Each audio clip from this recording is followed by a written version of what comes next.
வாழ்க வளமுடன். வணக்கங்க. எல்லாரும் நலமாக இருக்கீங்களா நண்பர்களே? இந்த பதிவில் நம்ம பார்க்கக்கூடியது கன்னியா ராசியில் பிறந்த நண்பர்களுடைய வாழ்க்கையிலையும் வாழ்வாதாரத்திலையும் வரக்கூடிய பங்குனி மாதத்தில் இந்த பிரபஞ்சமானது எந்த மாதிரியான மாற்றங்களை தரப்போகுது அப்படின்றத பற்றி தானுங்க முழுமையாக பார்க்க போகிறோம். ஆதாரப்பூர்வமாக நம்ம பார்க்க போகிறோம்.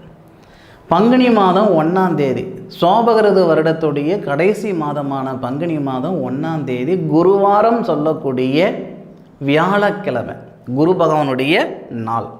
வியாழக்கிழமை அதிகாலை பரணி நட்சத்திரம், சுக்கிர பகவானுடைய நட்சத்திரத்தில் எப்பேற்பட்ட நேரம் பாருங்கள்.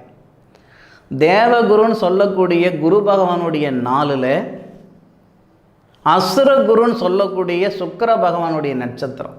சுக்கிர பகவானுடைய நட்சத்திரம் பரணி நட்சத்திரத்தில் 3வது பாதத்தில் 20 டிகிரியில் தான் இந்த மாதம் பிறக்கப்படுது.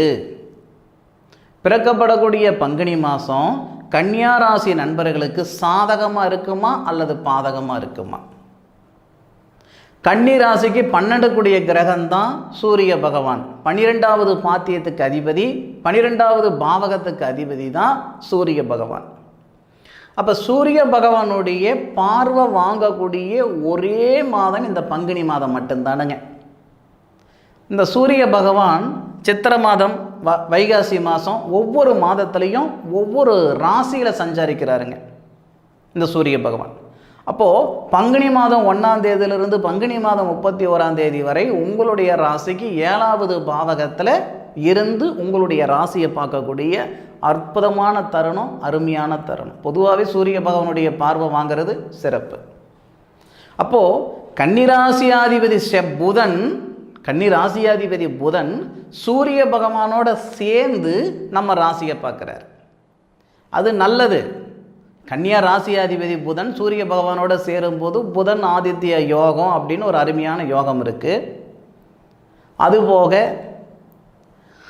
மாத தொடக்கத்திலேயே பங்குனி மாதம் 1ஆம் தேதி 2ஆம் தேதி 2 நாள் குரு சந்திர யோகம், குரு பகவானும் சந்திர பகவானும் சேர்ந்து நம்மளுடைய ராசிக்கு 8வது பாவகத்தில் செவ்வாவுடைய ஆதிக்கத்தில் குரு சந்திர யோகம்.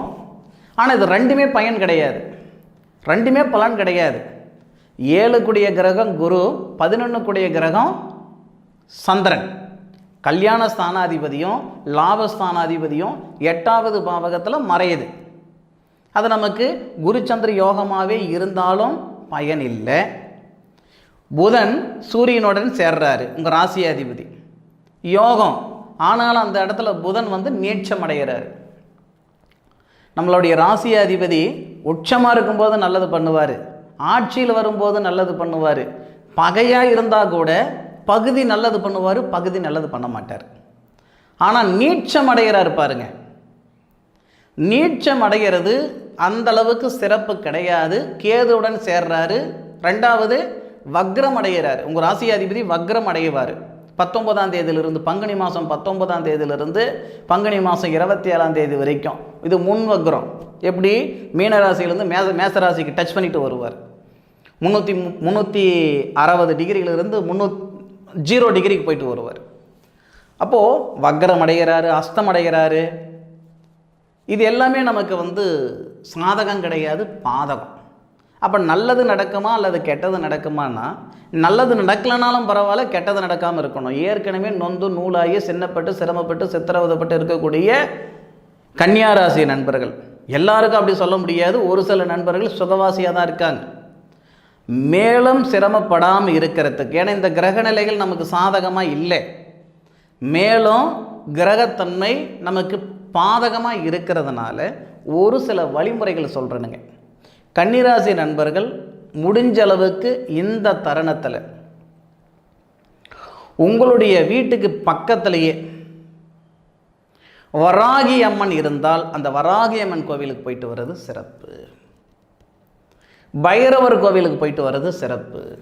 பங்குனி மாதத்தில் வரக்கூடிய 2 அஷ்டமி, தேய்பிரை அஷ்டமி, வளர்பிறை அஷ்டமி, அந்த 2 அஷ்டமிலையும் பைரவர் கோவிலுக்கு போயிட்டு வர்றது சிறப்பு. வராகி அம்மன் வழிபாடு இந்த நேரத்தில் 100% சாதகமாக இருக்கும் இந்த கன்னியா ராசி நண்பர்களுக்கு. உங்களுக்கு கெட்ட நேரம்னா மாதம் ஃபுல்லாக கெட்ட நேரம் சொல்ல மாட்டேனுங்க. 19ஆம் தேதியிலிருந்து 27ஆம் தேதி வரைக்கும் தான் கெட்ட நேரம். 8 நாள் தான் கெட்ட நேரம். 31 நாளில் 8 நாள் மட்டும்தான் கெட்ட நேரம். மற்ற தருணம் சாதகமாக இருக்கும். புதன் நமக்கு நீச்சமாகவே இருந்தாலும் நம்மளை பார்க்குறாரு, நீச்சத்துலேருந்து உச்சத்தை பார்க்குறாரு.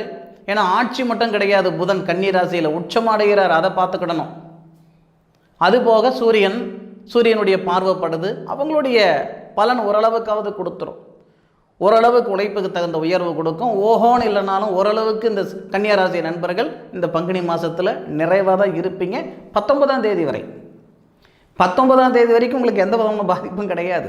அந்த 19ஆம் தேதியில் இருந்து 27ஆம் தேதி வரைக்கும் அந்த 8 நாளில் மட்டும்தான் வாங்காத பணத்துக்கு வட்டி கட்டுற மாதிரி ஆகி போயிடும். செய்யாத தப்புக்கு செஞ்சன்னு பேர் வந்துடும், போகாத இடத்துக்கு போனன்னு பேர் வந்துடும். ஒரு சில தர்ம சங்கடங்கள் ஏற்படுத்திடும். அந்த 8 நாள் மட்டும் உங்கள் ராசிநாதன் வக்ரம் அடைகிற தருணத்தில் மட்டும் கொஞ்சம் சாதகமாக இருந்தால் போதுமானது.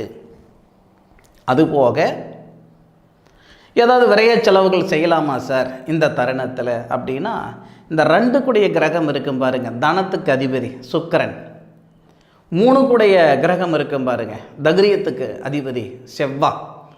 2வது பாத்தியத்துக்கு அதிபதி சுக்கிரன், 3வது பாத்தியத்துக்கு அதிபதி தக்ரியஸ்தானத்துக்கு அதிபதி செவ்வாய், 5வது பாத்தியத்துக்கு அதிபதி சனி. இந்த கிரகங்கள் எல்லாமே 6வது பாத்தியத்தில் போய் மறைவு ஸ்தானத்தில் வரார். அப்போது சம்பாதனை வந்தாலும் மிச்சப்படுத்துறதுன்றது சாத்தியம் இல்லை. சிம்மராசி நண்பர்கள் நான் சொன்ன மாதிரி மிச்சம் ஆகுமா, மிச்சமாகிறதுக்கு வாய்ப்பில்லை. ஏதாவது சுப விரய செலவுகள் செய்கிற எண்ணம் இருந்தால் இந்த கன்னிராசி நண்பர்கள் தாராளமாக செஞ்சுக்கிடலாம். ஒரு 10 ரூபாய் கடனை வாங்கி ஒரு இடம் வாங்கலாம்னு இருக்கிறேன் சார், சந்தோஷமாக செய்யுங்க, தாராளமாக செய்யுங்க. இது உண்மையிலே ரொம்ப நல்லது. வீடு வாசல் இருக்குது சார், அதை ஆல்ட்ரேஷன் பண்ணலாம்னு இருக்கிறேன் சார், புதுசாக தான் உருவாக்க முடியாதே தவிர இருக்கிற வீடை நீங்கள் பிரித்து ஆல்ட்ரேஷன் பண்ணலாம், அதுக்குரிய ஒரு நேரம் தானுங்க. அதுபோக உடல் தேகத்தில் கொஞ்சம் உடம்புல தொந்தரவுகள் கொடுத்துக்கிட்டு இருக்குது, அது என்னன்னு பார்க்குறதுக்கு நேரம் இல்லாமல் இருக்கிறேனுங்கன்னா இந்த மாதிரி நேரத்தில், ஏன்னா 6வது பாவகத்தில் செவ்வாய் சுக்கிரன் சனி 6வது பாவகத்தில் இருக்கிறதுனால இந்த நேரம் இந்த மருத்துவ செலவுகள் செய்யணுன்ற மாதிரி ஒரு இது இருக்குது அப்படின்னா, உடம்புக்கு வைத்தியம் பண்ணிக்கணும்னா இந்த நேரத்தில் தாராளமாகவே நம்ம போய் செஞ்சுக்கிட்டு வரலாம். இதுக்கான நேர காலங்கள் தான் இது. அதுபோக நான் மீண்டும் மீண்டும் சொல்கிறேன், வராகியம்மன் வழிபாடு இந்த மாதத்தில் ரொம்ப ரொம்ப ரொம்ப ரொம்ப ரொம்ப பெஸ்ட்டு. சரிங்களா? அதை பார்த்துக்கிடுங்க. சூரிய பகவான் குரு பகவானுடைய சாரம் வாங்கும் பொழுது சாதகமாக இருக்கும். பங்குனி மாதம் 1ஆம் தேதி 2ஆம் தேதி 3ஆம் தேதி 4ஆம் தேதி இந்த மாதிரி ஒரு தருணத்தில் இந்த கன்னிராசி நண்பர்கள் இதை ஓரளவுக்கு மூச்சு விடுற அளவுக்கு, ஓரளவுக்கு ஒரு நிம்மதி சந்தோஷம் வர அளவுக்கு இருக்கும். சனி பகவானுடைய சாரம் வரும் பொழுது, ஏன்னா 5 குடையவர் அவர் 6வது பாவகத்தில் இருக்கிறாருன்றது ஒரு புறம் இருக்கட்டும். அப்போது அந்த சனி பகவானுடைய சாரம் வாங்கி நம்ம பார்க்கும்போது கூட பெருசாக பாதிப்பு இல்லை. அதாவது பங்குனி 4ஆம் தேதியிலிருந்து பங்குனி 18ஆம் தேதி வரைக்கும் சனி பகவானுடைய சாரத்தில் சூரிய பகவான் வருவார். அப்போ கூட நமக்கு தொந்தரவு இல்லை. சொல்லப்போனால் 6 குடை, அதாவது 12 குடையவர் 6 குடைய நட்சத்திரம் வாங்கி பார்க்கும் பொழுது ஏதோ ஒரு வகையில் நமக்கு நல்லது தான் பண்ணும். தொழிலில் மாற்றமோ, தொழிலில் உத்தியோக உயர்வோ, படித்த படிப்புக்கு உண்டான வேலையோ ஏதோ ஒரு வகையில் நமக்கு நல்லது தான் பண்ணும். இந்த ரேவதி நட்சத்திரம் வரும் பாருங்கள். ரேவதி நட்சத்திரம்னா உங்களுடைய ராசிநாதனுடைய நட்சத்திரம், புதனுடைய நட்சத்திரம். புதனுடைய நட்சத்திரத்தில் சூரிய பகவான் ஏறும் பொழுது அந்த புதனும் ரேவதி நட்சத்திரத்தில் தான் இருப்பார். தன்னுடைய சுய நட்சத்திரத்தில் ஏறி அவர் நீட்சம் அடைவார், சூரியனோடு சேர்ந்து வக்ரம் அடைவார். அப்போ தான் நமக்கு தொந்தரவுகள் கொடுக்கும். 19ஆம் தேதியிலிருந்து 27ஆம் தேதிக்குள்ளார தயவு செய்து ஏதாவது ஒரு பெரிய செலவு நான் செய்கிற மாதிரி இருக்கிறேனுங்க, ஒரு வண்டி வாகனம் வாங்க போகிறேன், இல்லை ஒரு அத்தியாவசியமான பொருளோ அனாவசியமான பொருளோ நான் வாங்க போகிறேன்னா அந்த 8 நாள் கொஞ்சம் தவிர்த்துக்கிடுங்க. இடங்கட ரிஜிஸ்ட்ரேஷன் பண்ண போகிறேன்னா தவிர்த்துக்கிடுங்க. பங்குனி மாதம் நம்ம கல்யாணம் பண்ண போகிறதில்ல, ஒரு பெண் பார்க்கும் படலம், இல்லை மாப்பிள்ளை வீட்டு போய் பார்த்துட்டு வரோம், இந்த மாதிரி ஒரு சுபகாரியங்களெல்லாம் அந்த நேரத்தில் கொஞ்சம் தவிர்த்துக்கிடணும். எது எப்படி இருந்தாலும் ஜோதிடம்ன்றது லாப நஷ்டம், அதாவது வரக்கூடிய சாதகமான பலன்கள் அல்லது பாதகமான பலன்கள் தெரிஞ்சுக்கிறது தான்.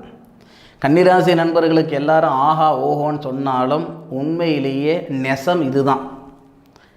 நம்மளுடைய ராசிநாதன் இந்த தருணத்தில் ஒரு 8 நாள் பலவீனம் அடைய போகிறாரு. அதனால் ஒரு சில சங்கடங்கள் கொடுக்க தான் செய்வார். நல்லது நடக்கணும் அப்படின்ற ஆசை எல்லாருக்கும் இருக்க தான் செய்யுது. ஆனால் நம்மளுடைய ராசிநாதன் பலவீனமாக இருக்கும்போது ஒரு சில சங்கடங்களை ஏற்படுத்திடுவார். கொஞ்சம் ஜாக்கிரதையாகவும் சூதானமாகவும் இருக்கக்கூடியது ரொம்ப ரொம்ப நல்லது.